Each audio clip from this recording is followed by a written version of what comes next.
আর একটা হলো আমলে সলে। দলিল ভিত্তিক আমলকে আমলে সলে বলা হয়, যার প্রতিদান জান্নাত। আর দলিলবিহীন আমলকে ভুয়া আমল বলা হয়, যার প্রতিদান জাহান্নাম। কথা মনে থাকবে। কত আমল করছেন, জাল জয়ীব গাঁজাখড়ি আমল কত করছেন, তাও দাপট দেখাচ্ছেন। এতক্ষণ বললাম না, কেউ কোনো উক্তি করেনি। এখন যদি বলি আমল সম্পর্কে, এমন কিছু আমল সম্পর্কে মুরব্বীরা খেপে যাবে। যেমন এই টঙ্গির ইস্তেমার মুনাজাতকে বললাম, ভাইও আমিও বলি তাবলিগ চলুক, তবে তাবলিগ করতে হবে কোরআন এবং সহিহ হাদিসে। ফাজাইলে আমলের 70% কথা মিথ্যা। এখন বলবো, আপনি এই দলিল কোথায় পেলেন? যে ব্যক্তি জামাতের সাথে সালাত আদায় করবে, এই ব্যক্তি 3,35,54,432 গুণ নেকি পাবে। কোথায় পেলেন এই দলিল? কেন ফাজাইল আমলে থাকলো এটা?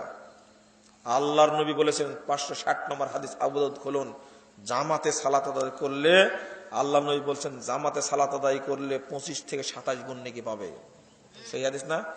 পেট ভরলো না? আমি মুরব্বীকে বলছি 3,35,00,000 নেকি পেলেন, জান্নাত কি হয়েছে? তো বলছে জান্নাত হয়নি। আমি হাদিসটা বলছি, দেখেন তো, আল্লাহর নবী বলছেন ওই যে রাখাল সালাত আদায় করছে একাই, পাহাড়ের চূড়ায় কেউ নেই, আল্লাহ দেখে বলছেন ফেরেশতারা শুনো, ফেরেশতারা শুনো। আবু দাউদের 1203 নম্বর হাদিস, দেখো আমার বান্দা সালাত আদায় করেছে আযান দিয়ে, ইয়াখাফু মিন্নি, আমাকে ছাড়া আর কাউকে ভয় করে না। শোনো শোনো, গাফারতু লি আবদি, আমি আমার বান্দার সব পাপ ক্ষমা করে দিলাম, ওয়া আদখালতুহুল জান্নাহ, আমি তাকে জান্নাতে প্রবেশ করাই দিলাম। কি বুঝলেন আপনারা? এ কি জামাতে পড়েছে? এ কি মাস্টার্স পাস, কামেল পাস, সচিব, মন্ত্রী, প্রধানমন্ত্রী? কে? ছাগলের বকরির রাখা। এ জান্নাতে চলে গেছে, জান্নাতে চলে গেছে। আপনি ওই নেকি বের করলেন কোথায় থেকে? ভ্যানওয়ালা মসজিদ থেকে বের হয়েছে আসরের টাইমে। তো মুরব্বী বলছে যে কি ব্যাপার, তুমি এতক্ষণ ধরে কিসের সালাত পড়লে? চাচা জহরটা ছুটে গেছিল, তো জহরও পড়লাম আসরও পড়লাম। তখন বলছে পড়লে বটে, কিন্তু নামাজ যে কাজা করেছো, এই জন্য তোমাকে 2,88,00,000 বছর জাহান্নামে থাকতে হবে। বলছে চাচা কি বলেন? আমি যে পড়লাম যে সালাত, যে পড়লেও তোমাকে 2,88,00,000 বছর জাহান্নামে থাকতে হবে। ফাজাইল আমলে আছে যে 39 পৃষ্ঠা খুলেন আপনি। ও আমার শুধু অপরাধ, জাল হাদিসের কবলে রাসূলুল্লাহ সাল্লাল্লাহু আলাইহি লিখেছি যে গোটা দেশ টেকনাফ থেকে তেতুলিয়া পর্যন্ত আলেম উলামা এমন ভাবে পিছনে লাগছে। তবে আলহামদুলিল্লাহ তারা প্রচার করছে, আলহামদুলিল্লাহ লাখো মানুষ চেঞ্জ হয়ে গেছে, লাখো মানুষ মাজার পূজা ছাড়ছে, আলহামদুলিল্লাহ। আপনি দেখবেন, কত দেখবেন। কিছুদিন যেতে দেন, বাংলাদেশ একদিন হবে এমনটা, শিরক করার, মাজার পূজা করা, কাসিম পূজা করা, কবর পূজা করার সময় থাকবে না ইনশাআল্লাহ। হবে একদিন ইনশাআল্লাহ, হবেই। এই মাটি একদিন পবিত্র হবে ইনশাআল্লাহ, হবেই ইনশাআল্লাহ, হবেই। তো আপনাকে বলছিলাম যে নামাজ পড়লাম যে চাচা, তো বলছেন পড়লেও আল্লাহর নবী বলেছেন 2,88,00,000 জাহান্নামে থাকতে হবে। তখন ভ্যানওয়ালা বলছে নামাজ নামাজ না পড়াই ভালো তাহলে। অথচ কোন দলিল নাই।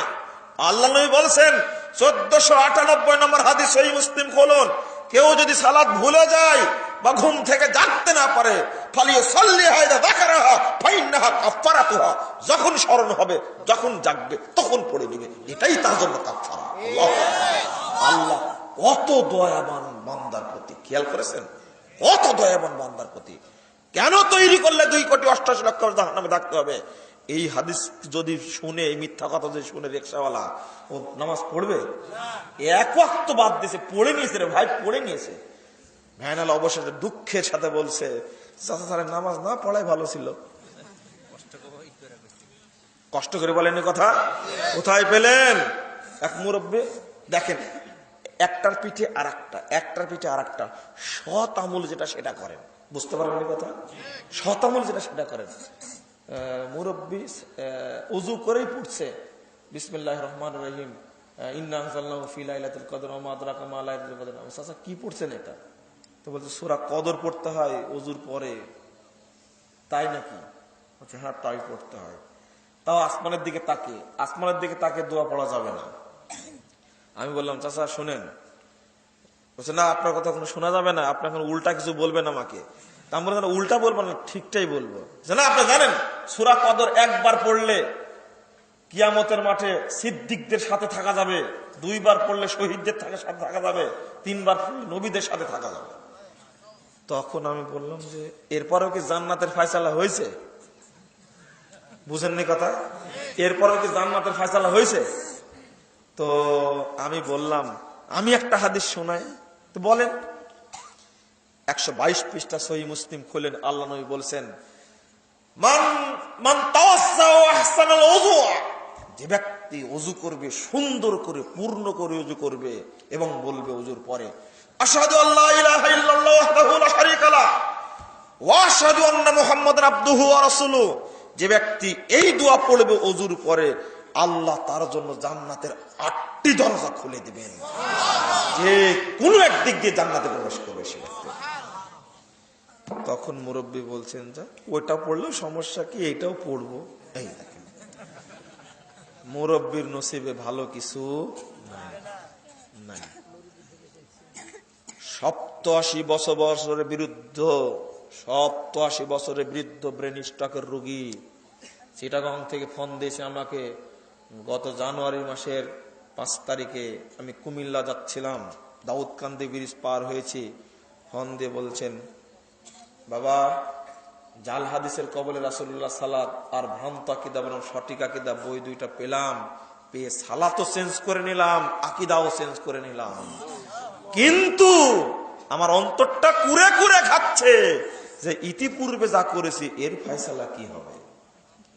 আমি বললাম চাচা দুঃখের কোনো কারণ নেই, শুনে রাখুন যখন ভুল বুঝতে পেরেছেন চেঞ্জ করেছেন, পূর্বের সমস্ত ভুল আল্লাহ ক্ষমা করে দিয়েছে। তখন বলছে আল্লাহু আকবার। আপনি কি বললেন? অন্তরটা প্রশান্তিতে ভরে গেল। আমি বললাম চাচা আর একটা কথা শুনেন, ইতিপূর্বে যত পাপ হয়েছে আল্লাহ সমস্ত পাপকে নেকিতে পরিবর্তন করে দিয়েছেন। তখন মুরব্বী কাঁদতে কাঁদতে বলছে আমার আল্লাহ এত দয়ালু, আমার আল্লাহ এত দয়ালু, আমার আল্লাহ এত দয়ালু। বলতে বলতে আর কথা শোনা গেল না। 87 বছরের বৃদ্ধ মানুষ চেঞ্জ হয়। মুরব্বীকে বললাম, তো মুরব্বী মুখটা বাঁকা করে চলে গেল। এর বয়স আর কত, উল্টা পাল্টা কথা বলে গেল। কালকেই